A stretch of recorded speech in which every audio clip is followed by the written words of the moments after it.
Bueno, como te decía antes, y adelantándome un poco a lo que va a ser el final de la presentación, que yo creo que nos puede ayudar un poco a entender, insisto, dónde estamos y dónde queremos ir.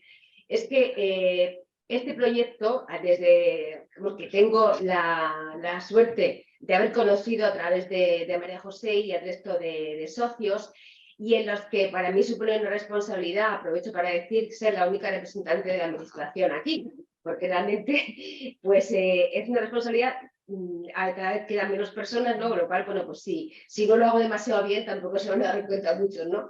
Pero es una responsabilidad que asumo con gusto porque creo en este proyecto y creo desde el momento en que lo conocí. Y precisamente el proyecto tiene todo el apoyo de la Administración. Eso ya me imagino que habrás tenido la oportunidad de escuchar al consejero en sus palabras de esta mañana, que la Administración apoya este proyecto. Pero es que además la Administración está llevando este proyecto a todas las regiones mediterráneas que tienen un problema similar. Y ese camino, esa hoja de ruta que iniciamos desde el momento que el proyecto empezó a tomar cuerpo y en el que además las políticas comunitarias y agrarias también nos llevaban a ese fin, esa hoja de ruta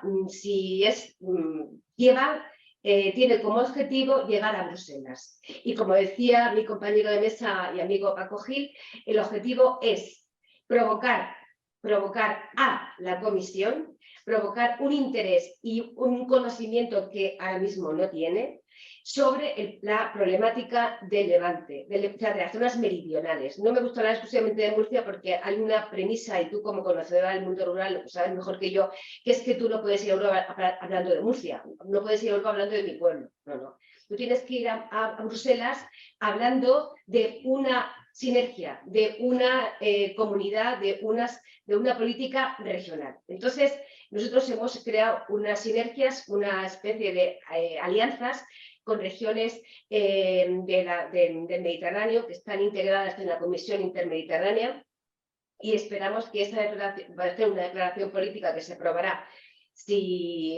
Creemos que se aprobará con seguridad en el mes de febrero en un buró político que se va a celebrar en Palma de Mallorca, y con ese documento queremos reunirnos, se reunirán las personas que representan a esa alianza con la Comisión. Ya te adelanto que nuestro presidente de la Comunidad Autónoma, Fernando López Miras, el día 1 de diciembre tuvo una reunión bilateral con el comisario polaco, como yo siempre digo, de apellido impronunciable, donde le puso en conocimiento del comisario este proyecto y lo que es, como digo, la hoja de ruta que nos va a llevar hasta Bruselas. Queremos un proyecto específico, un proyecto ad hoc de lucha contra la desertificación, adaptación al cambio climático y con una financiación, insisto, ad hoc para este programa de adaptación, que nada tiene que ver con las políticas agrarias ni con la PAC. Te he respondido un poquito, pero si quieres, Sandra, te avanzo un poco más. No sé qué te parece, Sandra. Me parece bien, pero siempre lo llevamos muy lejos, muy lejos. Las competencias en agricultura las tenéis ahora mismo vosotros. No. Vamos a ver, las competencias las tenemos y también a corto o medio plazo también podemos hacer cosas. Pero lo que es la financiación pública, con fondos públicos que necesitamos para sacar adelante este proyecto, insisto, tiene que ser una sinergia, una alianza entre regiones afectadas. No podemos presentarlo como un proyecto uniprovincial, como es el caso de Murcia. Yo, si me permites, voy a pasar. Mira, mi presentación va a ser breve, voy a intentar hacerlo lo más breve posible porque tengo más compañeros de mesa y la hora ya está siendo demasiado prolongada. Hay una serie de claves en esta singladura tan importante, ¿no? Vamos a hablar de los hitos claves. El Pacto Verde para mí es un punto de aparte en lo que es la política agraria contra el cambio climático, lucha contra el cambio climático, el papel de la agricultura, la evolución de las políticas agrarias y lo que es el proyecto LIFE y de lo que se ha derivado de ese proyecto y que la administración, lógicamente, que la administración apoya y además utiliza como argumentos. La cuestión medioambiental, todos los que supongo que sabéis y que bueno, conocéis las acciones climáticas, pues empieza con la Declaración de Río, que ha sido también un hito muy importante en la lucha contra el cambio climático, el protocolo de Kioto, pero realmente no es hasta el Acuerdo de París del 2015, durante la conferencia del clima de la COP21, cuando aparece un compromiso serio de lucha contra el cambio climático y sobre todo de lucha contra los efectos de los gases de efecto invernadero y el aumento de temperatura. Pero a la vez que se produce este compromiso voluntario, también se da a conocer una iniciativa para mí clave en lo que están siendo ahora mismo las políticas agrarias de lucha contra el cambio climático, que es la iniciativa 4x1000, que sabemos que, bueno, que María José la ha explicado perfectamente y que todos conocemos. Pero este es para mí el momento clave. Pero si eso fue en 2015, no se materializa de una forma evidente en las políticas comunitarias, y me refiero ya dentro del ámbito de la Unión Europea, hasta que en 2019, y señalo las fechas porque las fechas son, como comenta antes Paco, además es que la impresora no deja de sacar papeles, documentos, de un paper, documentos de trabajo, propuestas de reglamento. Es vertiginoso el ritmo de la Comisión y del Parlamento y el Consejo cuando se reúnen también en intentar valorar y poner en valor medidas que hasta ahora pues parecían un poco ciencia ficción, entre comillas, cuando en el Acuerdo de París se hablaba de la estrategia iniciativa 4x1000. Como digo, el Pacto Verde es un punto y aparte. El Pacto Verde se presenta a finales del año 2019, justo después que fueran las elecciones al Parlamento y la elección de una nueva presidenta, la señora Ursula von der Leyen, en cuyo discurso de investidura pues ya pronunció esta frase mágica: el Pacto Verde Europeo. Y el Pacto Verde Europeo no es otra cosa que una estrategia, una hoja de ruta para conseguir la neutralidad climática en 2050. Neutralidad climática, que significa que tonelada de emisión de CO2 que se emite a la atmósfera, tonelada que tiene que ser compensada con una tonelada de absorción de CO2. Eso es neutralidad climática en 2050, pero a corto plazo, en un plazo mucho más corto, en 2030, esa neutralidad climática, para alcanzar en 2050, tiene que pasar por una reducción de los gases de efecto invernadero de un 55%. Cuando salió el Pacto Verde, se publicó, se hablaba de un 50%, pero pues los políticos comunitarios son muy disruptores y desde luego pues, han apostado por el 55%. Pero es más, me imagino que conocerás que en la COP27 incluso se llegó a hablar de subir al 67%. Un auténtico disparate bajo mi punto de vista. Porque, como decía Paco antes, no estamos preparados todavía para alcanzar esos objetivos tan ambiciosos. Dentro del Pacto Verde me voy a centrar en un paquete que para mí es fundamental y al que, bueno, pues sabemos que el Pacto Verde se habla mucho de la estrategia Granja a la Mesa, de la estrategia de biodiversidad, bueno, porque son como más cercanas a la ciudadanía y al público en general, a la sociedad, mejor dicho, pero hay un paquete que no puede pasar desapercibido, que es el paquete conseguir el 55, Fit for 55. Ese paquete legislativo supone una revolución legal en todas las materias que están relacionadas con el medio ambiente y el cambio climático. Para entrar un poco, sin entrar en detalle, pero bueno, para que sepamos de qué estamos hablando en cuanto a emisiones, tenemos que hablar de tres grupos de emisores. Las emisiones sometidas al régimen de derechos, que son, como todos sabemos, las actividades de la aviación y las grandes industrias, grandes emisores. Los sectores difusos, que son aquellos que no están sometidos a ningún régimen de derechos de momento. Por eso antes la pregunta que le he dirigido a Adrián, ¿no? ¿Qué pasaría cuándo o qué pasará si es verdad que el sector de transporte por carretera, incluso la navegación marítima, entra a formar parte de ese grupo de actividades con controles de derechos de emisión? Y luego un sector importantísimo, que es el sector LULUCF, que es el sector donde se integran las tierras, o sea, las emisiones de las tierras, cambio de uso y forestal. Que eso es realmente donde se van a centrar muchas de las actuaciones de recompensa a la agricultura. Aquí tenemos los paquetes. Hay dos reglamentos básicos que es el reglamento LULUCF y el reglamento de parto de esfuerzos, que ya hay propuestas de reglamento que modifican de una forma alarmante y preocupante desde el punto de vista de su aplicación, no desde el punto de vista ambiental, que son ambiciosos, para conseguir ese objetivo 55 en 2030. Fundamentalmente, en el reglamento de reparto de esfuerzos, que es únicamente para sectores difusos, es decir, los que no están sometidos a derechos de emisión. Fijaos que en España tenemos también un 26% de compromiso, pero es que ahora mismo se propone un 37,7%, es decir, muchísimo más. O sea, los compromisos se van incrementando. En el caso del LULUCF, que es donde se miden las absorciones que tienen que producirse de las actividades agrarias y forestales, en España ahora mismo tenemos un compromiso de 26,51%, de 26,51 millones de toneladas de CO2 que tienen que ser absorbidas por ese sector LULUCF de tierra, cambio de usos y forestal, y la propuesta de reglamento es que pasemos a tener un compromiso de absorción de 46,63 millones de toneladas. ¿Qué quiere decir con esto? Que si no utilizamos la agricultura de carbono, que es donde vamos a parar, no vamos a ser capaces. Ya no digo como país, que somos el país que más compromiso de absorciones tiene después de Suecia, casi con un 14% de las absorciones que están previstas a nivel comunitario, si no somos capaces de fomentar otras políticas. También hemos hablado de los suelos. Los suelos es una parte fundamental. Aquí tenemos edafólogos que conocen los suelos, pero es que también la Unión Europea propone una modificación, una propuesta de una estrategia para la protección de suelos. Los suelos no pueden absorber carbono si los suelos no están sanos.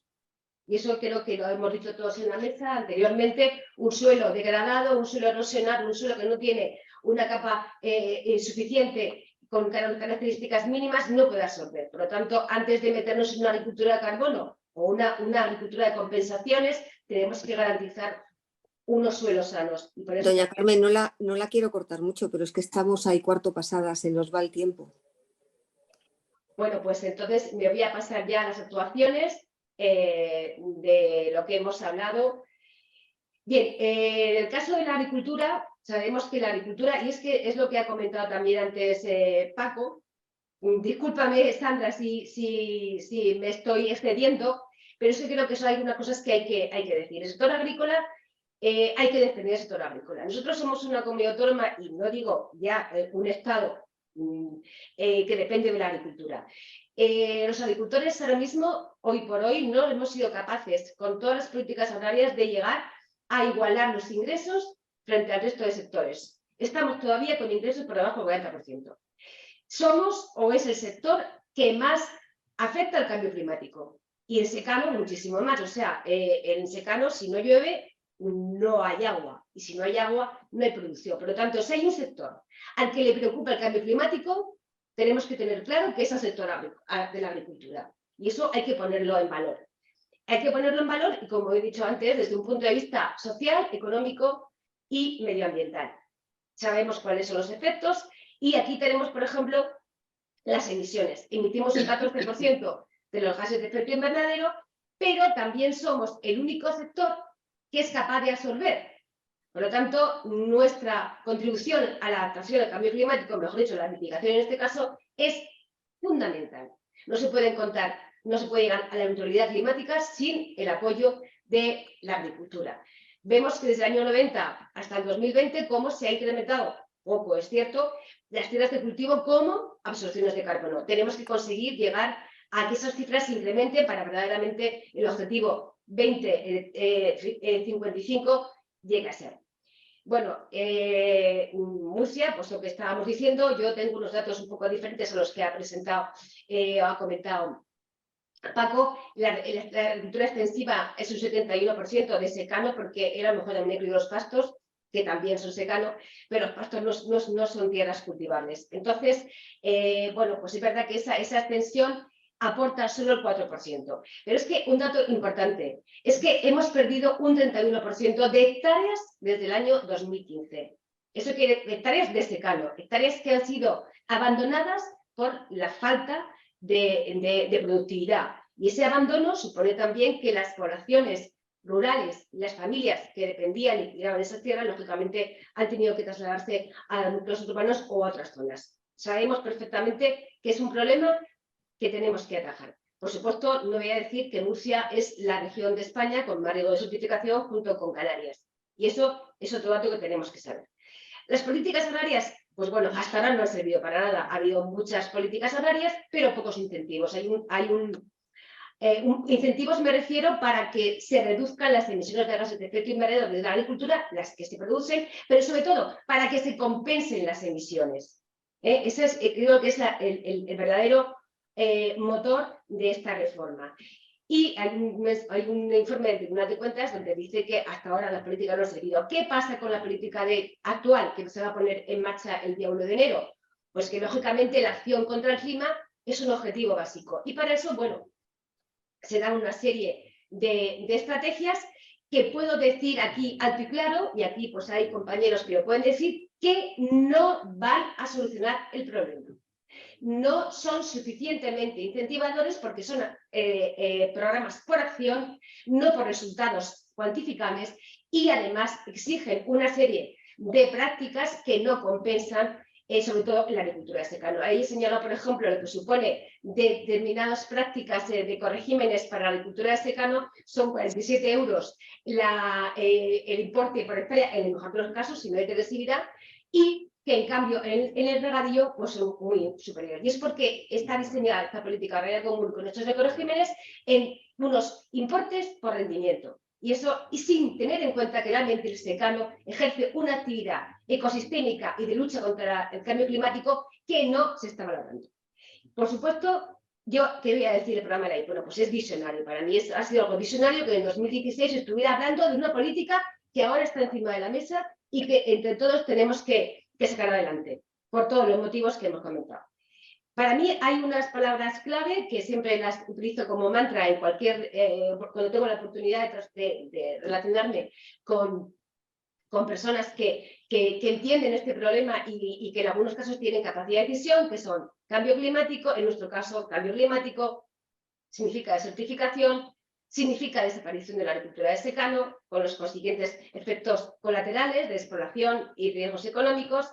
Necesitamos compensar el carbono, necesitamos un mercado de carbono, necesitamos unos acuerdos voluntarios para que estos agricultores de secano, por esos beneficios que tan claramente hemos visto esta mañana y que han sido valorados económicamente también de una forma muy, muy rigurosa por Pepe, pues tengan unos ingresos adicionales que les permitan mantener esa actividad en este caso. Si no, va a desaparecer. Decíamos que va a desaparecer un 31%.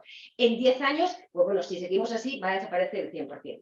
Y esos bonos, esos créditos, que bueno, que ya sabemos que ahora mismo está encima de la mesa una propuesta de certificación que salió el 30 de diciembre, el 30 de noviembre, que también pues, podríamos hablar de eso, el sector difuso es clave para que adquieran esa compensación y el transporte como empresas como Primafrío también.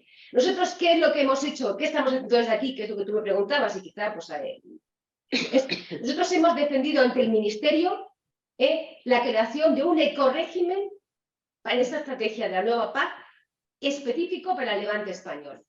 Como digo, uno no puede llegar ni a Bruselas ni a Madrid hablando de Murcia, hablando de su pueblo. Tiene que ir con una estrategia que signifique sume alianzas. Propusimos un ecorégimen de lucha contra la desertificación en base al proyecto LIFE. Por supuesto, ni que decir tiene que no salió adelante. También hemos hecho observaciones con este proyecto porque entendemos que su metodología y sus objetivos están muy, muy centrados y con valores importantes de lucha contra la desertificación. Observaciones a la estrategia que el propio ministerio, en este caso el ministerio, el MITECO, tiene publicada en 2022. Hemos intervenido en todos los comités de las regiones como órganos consultivos para aportar en esos debates la visión del levante y del secano como medidas o como proyectos específicos. Y, por supuesto, hemos colaborado incluso porque además el proyecto LIFE tiene una estrategia de certificación que podía ser perfectamente valorada por la Comisión para ser utilizada en la certificación de los créditos de carbono, que como ha comentado Esteban, de forma magistral, Esteban, te felicito, y entendible para profanos como yo, a través de drones, con lo cual abarataría muchísimo los costes. Hemos organizado foros, o sea, un foro interregional. Hemos participado en foros como Señora, Montpellier. hago que quedan 5 minutos de mesa. No, pero bueno, y tienen que hablar, aunque la prolonguemos un poco, es que tienen que hablar un montón de personas. Termino y me quedan 2 minutos. No, pero además que no tenemos problema de hora. Hemos organizado webinar, hemos tenido apuestas personales, el consejero interviene y apoya, y como he comentado antes, también nuestro presidente ha dado a conocer este proyecto en Bruselas. Y puedo decir una cosa, y además con satisfacción: el comisario, tras la reunión que tuvo el encuentro el 1 de diciembre con nuestro presidente, se quedó sorprendido del conocimiento tan exhaustivo y de los datos que aportó el presidente, de tal forma que hay un compromiso en que este proyecto y lo que se deriva de él llegue hasta donde tenga que llegar, que es nuestro objetivo, tener un programa ad hoc. Por supuesto, incluso gracias a este proyecto y a los componentes que están relacionados con él, hemos hecho consideraciones, como todos sabemos, al Real Decreto que regula los derechos de emisión y el registro de proyectos, fundamental para que este mercado deje de ser potencial y pase a ser real, consideraciones para integrar los suelos de secano del Mediterráneo por los beneficios ecosistémicos que generan, no solamente en la compensación, sino los beneficios ecosistémicos, los indicadores que Meli también de una forma muy gráfica y muy elocuente nos ha puesto. Y tenemos como próximo evento, y esto sí que lo quiero como declarada, pues bueno, una declaración política que, bueno, donde se recogen fundamentalmente varias cuestiones. Y que sería esto: es una declaración política que se va a firmar tenemos ya la aprobación y la aceptación de 9 regiones, todas ellas del Mediterráneo, Italia, Grecia, incluso también de los Balcanes, Rumanía, para unirnos y llevar a Bruselas esta estrategia para que realmente las instituciones la conozcan y podamos tener un programa ad hoc.